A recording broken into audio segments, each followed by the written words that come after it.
In the summer of 1984, Ashfield, North Carolina, was the kind of place where time moved slower than the heat. Rusted signs, humming cicadas, faded Chevrolets with paint peeling like dry skin. No one there ever thought $3 million could be sleeping under a pine tree just off Highway 17. But two men, Tommy Greer and Dale Haskins, did. Or rather, they stumbled on it. They weren't geniuses, not thieves by trade. Tommy worked part-time at a gas station, fixing carburetors for men who'd forgotten his name by sundown. Dale, older by 6 years, had been a warehouse loader until his back gave out and pills filled the gap. They met every Thursday at Ray's Diner, sharing black coffee and cheap cigarettes, talking about leaving Ashfield but never doing it. That was before the storm rolled in that June evening and changed everything. The rumors started in whispers. Someone said they'd seen men with rifles and sacks near the old Pine Grove, land that used to belong to a cartel middleman named Eduardo Salazar, before he vanished in 1981. The man buried his sins, folks said. No one ever looked for proof. Until Tommy did. The first time he saw the canvas bag was by accident.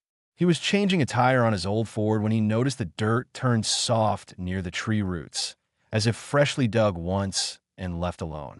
Beneath it, the faintest glint of metal, rusted zipper teeth catching the fading sunlight.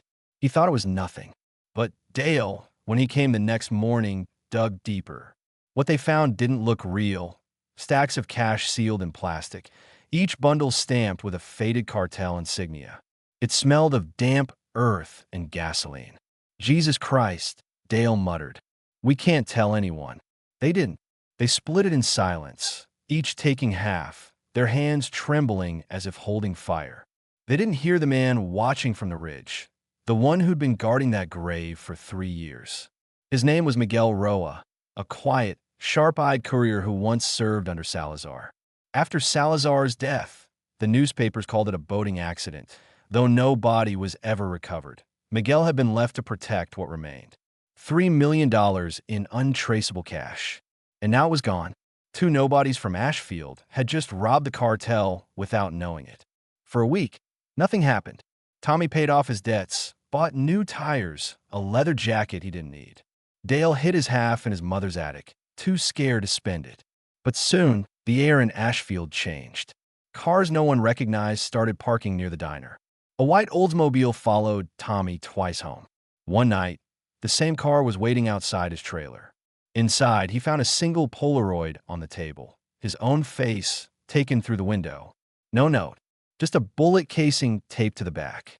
Archive photo, 1984, Polaroid, slightly blurred. Caption, found on the victim's table, labeled only with the initials ES. The sheriff, Frank Collier, saw the picture when Tommy came shaking to his office. You did something stupid, didn't you? Frank asked. Tommy said nothing. You're not the first to dig where you shouldn't, the sheriff muttered.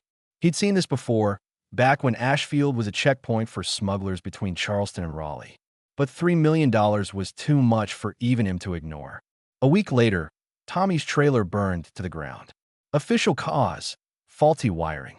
Unofficially, people heard 2 gunshots before the fire. Dale disappeared that same night. For the next decade, no one spoke of the Ashfield fire. Some said Tommy ran. Others whispered he'd been buried where the money once was. Only fragments remained. Ashes, melted metal, a burnt Polaroid of 2 men smiling by a tree. Transcript, 1984 police tape. Collier, you think they'll come back for what's left? Unknown voice, they already did. And someone helped them. The case went cold by 1986. No arrests, no suspects. Sheriff Collier retired the following year. But in 1997, when construction crews began clearing the same stretch of forest to build a new highway ramp, they found something. Beneath the roots of a fallen pine, a metal box scorched and dented, containing a wallet, a lighter, and a faded receipt from a gas station in Raleigh. The date on it, June 15, 1984. The same night Tommy vanished. The receipt had a fingerprint, partially preserved in soot. It didn't match Tommy's. It didn't match Dale's either. It matched a man named Miguel Roa, who'd been declared dead in Colombia 7 years earlier. That discovery reopened what was left of the Ashfield case. Detective Nora Kemp, newly transferred from Charlotte, took the file out of the archives and read it cover to cover. The paper smelled like mildew, the ink fading. But there was something in Collier's notes that bothered her. Subject number 2 claims the second watcher spoke English with a southern accent. One line read, "If Miguel had died, who had been watching? And why was the receipt left behind with his print?" Archive note. Case file hashtag 84-17. A. Recovered 1997. Ashfield PD. Nora drove out to the Pine Grove herself. The air was heavy, the soil eroded. What she found, half buried near the stump, was a broken piece of plastic, an old cassette labeled July 84. She brought it back to the lab. The tape, cleaned and restored, played only fragments at first. Then voices. Then static. Nora played it again. The third voice, low, controlled, wasn't either of them. The accent wasn't Colombian. It was local. Ashfield local. For the first time, the investigation pointed inward. Someone from the town had been involved, helping hide the money, helping silence the witnesses. That night, Nora visited Frank Collier in his retirement home. He was 78, frail, but his eyes stayed sharp. "Miguel never came back," he told her. "He died in 90. "I know that." Then whose print was on the receipt? He looked away. "You ever wonder why I never filed the last report?" "What report?" He smiled, thin and tired. "Because some truths don't fit in paper." He reached for his nightstand, pulled out an envelope yellowed with age, sealed with tape. "Take it. It's all that's left." Inside were 3 Polaroids and a torn piece of a map. The first photo showed the pine grove. The second, a man's silhouette standing by a pickup truck. The third, Frank himself, younger, holding a shovel. On the back, scrawled in ink, "We were all digging for something." The map fragment pointed north of Ashfield, toward the river bend, where the old quarry used to be. Nora didn't sleep that night. She couldn't, because one of the Polaroids had something else in the corner, barely visible under the aging gloss. A partial reflection in the truck window. A badge. Sheriff's badge. That next morning, she drove to the quarry. The water was low from drought, the banks cracked and yellow. She found nothing the first day. On the second, she found metal. A lockbox. Inside, a bundle of old bills, still sealed, and a note written in block letters. "I tried to return it." The handwriting was shaky, uneven. Forensic tests later confirmed it matched Frank Collier's. The sheriff hadn't stolen the money, but he had known who did. Someone else from his team. A deputy, perhaps. A friend. Someone who'd been watching Tommy and Dale that night, and took the rest once the fire erased the evidence. As Nora looked at the blackened bills under the lab light, she realized something no one in Ashfield wanted to admit. The line between guilt and survival was razor thin here. Everyone had taken something: money, silence, safety. And now, after 30 years, the truth was surfacing like bones in drought soil. But there was one more piece. On the edge of the receipt found under the pine, faintly embossed, was a gas station stamp. Earl's Stop, Ashfield North. That station had closed in 1985. The owner, Earl Monroe, had died of stroke. But his son, David, still lived there, running a repair shop. Nora found him sitting on a stool, watching the highway hum by. "You remember these men?" she asked, showing the Polaroid. He squinted, nodded slowly. "Sure do. Came by the day of that storm. Bought gas, 2 packs of smokes, and duct tape. Said they were camping. Did they say where?" He looked past her, into the trees. "Didn't have to. They followed someone. Man in a white Oldsmobile. It was the same car seen outside Tommy's trailer." "Did you ever see that man again?" Nora asked. He hesitated. "Once. At your station. Sheriff Collier's car." The silence stretched. The heat pressed down. She understood. The watcher had been one of them all along. Back at the station, Nora pulled the final case file. It was labeled Internal Inquiry, Suppressed, 1984. Inside was a statement by Deputy Harold Quinn. "Collier ordered us to stand down. Said outsiders would handle it. We never saw those men again." The last line was crossed out but still legible. He took the second bag himself. That night, Nora drove to Collier's home again. He was gone. The nurse said he'd been transferred, no record of where. His room was empty except for one thing left on the table, a single Polaroid of the pine grove. On the back, new handwriting. You wanted the truth. Now dig. When she returned to the grove, the wind had changed. It was cooler now, the smell of rain close. Nora knelt by the roots of the same tree where Tommy and Dale once dug, and for a moment thought she heard voices, one young, one old, one fading. She pushed her hands into the dirt. Something metallic scraped beneath her fingers. Another box. Inside was a sheriff's badge, and under it, a cassette labeled for Nora. When Detective Nora Kim pressed play, the room seemed to hold its breath. The tape hissed first, like rain on metal, before a voice emerged, tired, deliberate, heavy with regret. "If you're hearing this, it means I'm gone," the voice said. It was Sheriff Frank Collier. "I never meant for any of it to go this far. You think it started with greed, but it didn't. It started with fear." Nora sat frozen. Outside the police station, the streetlights of Ashfield flickered under a thin rain, the kind that never cleans anything. She adjusted her headset and let the tape play on. June 16th, 1984. Collier's voice continued. They weren't supposed to find that money. It wasn't theirs. But once they did, it wasn't mine to give back either. The man who buried it, Salazar, he wasn't dead. Not then. He called me that night. Said he'd come for it. Said he'd kill anyone who touched it. I didn't believe him. I should have. A pause, then static. 2 hours later, I found Tommy Greer's trailer burning. Nora's pulse quickened.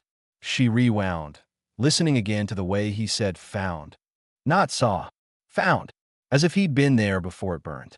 "I buried the rest by the river," the voice said finally. "Not to hide it, but to end it. But the past doesn't stay buried here. Not in Ashfield." The tape clicked off. Nora stared at the recorder, her own reflection flickering in the window. Collier hadn't stolen the money. He'd buried it to protect himself or someone else. But who? She reopened the files, cross-referencing every deputy listed in 1984. One name stood out, Harold Quinn, the same deputy whose statement had been crossed out in the file. He'd resigned the week after Tommy's death and vanished. His last known address was an abandoned farmhouse west of the quarry. Nora drove out at dawn, headlights cutting through the fog. The farmhouse sagged against the horizon, half swallowed by weeds. Inside, dust covered everything like frost. On the wall hung a photo of the Ashfield Sheriff's Department, 1983, Collier, Quinn, and 3 others. Beneath it, a shelf of cassettes. Labels: Dispatch 82, Traffic 83, July 84. She took the last one. Back at the car, she played it. The first few seconds were blank. Then a conversation, 2 men, whispering. "You sure he's dead?" one asked. "Tommy?"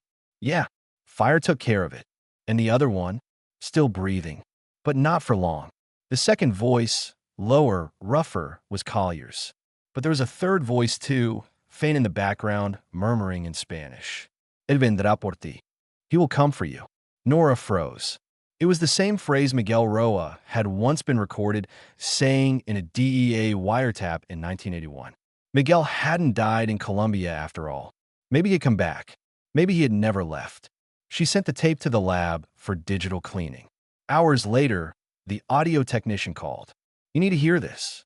When amplified, the background revealed something else, an engine idling nearby. A car horn twice. The same signature sound described in Collier's first report. The white Oldsmobile, the one that had followed Tommy. Someone had been inside that car during the murder, and it wasn't Collier. Nora traced every registered Oldsmobile in Ashfield County during that year. Only 4 matches. One of them belonged to Harold Quinn's brother-in-law, Carl Mercer, a mechanic. He died in 1992, found shot in his garage, case unsolved. But what mattered was what police recovered at the scene. A set of keys labeled ES, the same initials found on the Polaroid in Tommy's trailer. Eduardo Salazar. The pieces began to realign. Salazar hadn't been dead in 1984. He'd gone underground, hiding the rest of his fortune across small towns through his network of drivers and couriers. Miguel Roa had stayed behind to guard the Ashfield stash. But when Tommy and Dale found it, Salazar saw a way to reclaim it, through the very law meant to stop him. He bribed Collier's deputy, Quinn, to recover the money quietly. When Tommy panicked and went to the sheriff, the plan collapsed. Fire was the cleanup. Collier, realizing the setup, turned against his deputy and buried what was left to break the chain. But someone else had survived. Dale Haskins. Nora reopened his file. Officially missing, presumed dead, but no remains ever matched. His last known movement was a bank transaction in Wilmington, 1987, cash deposit, small bills. She checked the security archive. One blurry still showed a man with a limp wearing gloves. The timestamp, 1422. Behind him, on the counter, a pack of cigarettes. Brand, Ray's, sold only at the diner in Ashfield. He had come back. Nora drove to Ray's diner, still open after all these years, run by Ray's daughter, Linda. The neon buzzed above the cracked windows. "You remember a man named Dale Haskins?" Nora asked. Linda frowned. "Tall guy, bad back. Used to sit in the corner booth." "Yeah, came by a few years ago. Said he was just passing through." "When was that?" "2 summers back. Paid in old bills." Smelled like smoke. Nora's heart sank. Dale had survived for decades, living under fake names, carrying guilt heavier than cash. Maybe he'd come back to finish what started. She left her card, stepped outside, and saw the message scratched on her car window. "Stop digging. No signature." Just like before. The next day, the station received an envelope with no return address. Inside, a modern Polaroid. The Pine Grove. Same tree. Someone had dug there recently. Nora drove there immediately. The ground was turned, fresh soil piled near the roots. In the pit lay a single object, a duffel bag, rotted, half open, filled with moldy bills and a rusted revolver. Attached was a note. "He took my share. Now he can keep it." Signed, D.H. Dale was alive. And now he was confessing or accusing. The revolver was dusted for prints. One partial match, Frank Collier. The other, unknown. Nora cross-referenced it through the FBI database. The result came 3 days later. Match, Eduardo Salazar, deceased 1989, Bogota. It didn't make sense. How could Salazar's print end up on a gun buried years after his death? Unless someone had used it later, or someone had lied about him being dead. That night, Nora got a call from block number. A man's voice. "Rough, calm. Detective Kemp? Who is this? You have something that doesn't belong to you." The bag. The truth. Click. The call traced to a motel outside Raleigh. By the time police arrived, the room was empty, except for a single envelope on the bed. Inside was a cassette labeled ASHFILD, Final. Nora played it back at the lab. A man spoke in accented English. "I told Collier to bury it. He buried himself instead. They all did. But not you. You'll finish it." The voice was unmistakable. Eduardo Salazar. "If you want the rest," he said, "go back to where it began. The Pine Grove." The night rain turned to storm as Nora returned there. Lightning cut across the sky, illuminating the twisted branches. She dug again, past the roots, into the old soil where the first canvas bags once slept. The shovel hit metal. Another box, sealed with tape. Inside, VHS tapes, newspaper clippings, and a small notebook.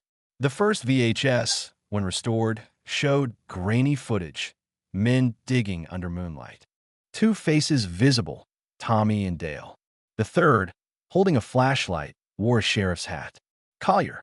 But behind the camera, another voice spoke Spanish softly, directing them. "Más a la derecha." More to the right. That was Salazar. He'd been there that night, hiding in plain sight. The death in 1981 had been staged. Collier, under cartel pressure, helped move the money north for safekeeping, using local men as cover. Tommy and Dale were patsies. When the plan broke, Salazar disappeared again, letting others die in his place. Nora sat in the darkened room, the tape humming. In the notebook, she found dates, coordinates, and one final entry. Quinn knows. He took the rest. Beneath that, a Raleigh address. She went there the next morning, an abandoned mechanic shop. Inside, a workbench covered in dust, a single drawer half open. Inside, passports, cash, and a rusted badge. Deputy Harold Quinn's. Behind the bench, a false wall. Inside the hollow space, skeleton remains and a bullet casing. On the casing, engraved initials, yes, Quinn had been silenced. Maybe by Salazar. Maybe by someone cleaning up the last loose ends. Nora took photos, filed the discovery, and for the first time, the Ashfield case was officially reopened as a homicide investigation. News spread fast. Old names resurfaced. Families came forward, telling stories of threats, vanished neighbors, money appearing out of nowhere. The town wanted answers. But the deeper Nora went, the more resistance she met. Files went missing. Her emails were deleted. Anonymous letters arrived. Let the dead stay buried. One night, her office was broken into. Only one thing was taken, the cassette labeled for Nora. The next day, she received a flash drive in her mailbox. No label. When she opened it, it played a single video clip, security footage of her own office, filmed from outside the window. At the bottom of the frame, a reflection, an older man in uniform, watching. Sheriff Collier. Alive. She followed the lead to an assisted living facility outside Savannah, registered under a false name, Frank Harper. The staff said he rarely spoke. Nora walked into his room quietly. He looked up, startled but not surprised. You found me, he said. I had to. And what did you find? The truth. He smiled faintly. Truth doesn't change anything. You dig too deep, it buries you. Salazar's alive. Was. Then who's calling me? He looked past her, out the window. Ghosts, he said. This town's full of them. She handed him a photo, the Polaroid of him at the Grove. Why'd you bury it all? Collier sighed. Because there was no one left to trust. Not the law, not the cartel, not myself. You killed Quinn.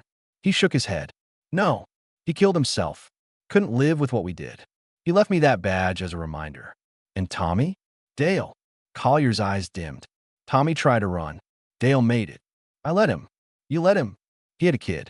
You think I'd take that from him too? He leaned forward. You want justice. I want a peace. Neither exists here. Nora left him there, sitting in the shadow of his own memories. But before she reached the door, he said softly, under the floorboard. She turned. What? The real tape. In the corner, beneath a loose board, she found a smaller cassette. No label. Back at the station, she played it. Voices again. Tommy, Dale, Collier, and one more. Salazar. The conversation was raw, terrified. They'll kill us, Tommy said. They already have, Salazar answered. Then a gunshot. Then silence. It wasn't a murder. It was execution. The recording ended with Collier whispering, God forgive us. The official report would say the Ashfield case concluded with the deaths of all involved. But Nora knew better. Somewhere, someone was still moving the pieces, because 2 days after she filed her report, she received another envelope. Inside, a photo. The pine grove, taken recently. The tree was gone, cut down. On the back, written in fresh ink, new roots grow fast. The case file was closed again, this time for good. But in Ashfield, people still say that when the wind moves through the empty fields, you can hear digging. Some truths never die. They just change hands. Nora transferred out the following year. The Grove became a rest stop for truckers. No one mentions the money anymore. But every now and then, a stranger pays cash at Ray's Diner, old bills, damp and yellow. Linda just smiles and takes them. No questions. The legend of Ashfield lives in whispers. 2 men who stole from a ghost, a sheriff who buried his sins, and a detective who learned that some crimes are meant to haunt, not solve. And somewhere out there, in another small town, another pine tree waits, waiting for someone else to dig too deep. What do you think? Was justice ever possible in Ashfield? Leave your thoughts in the comments.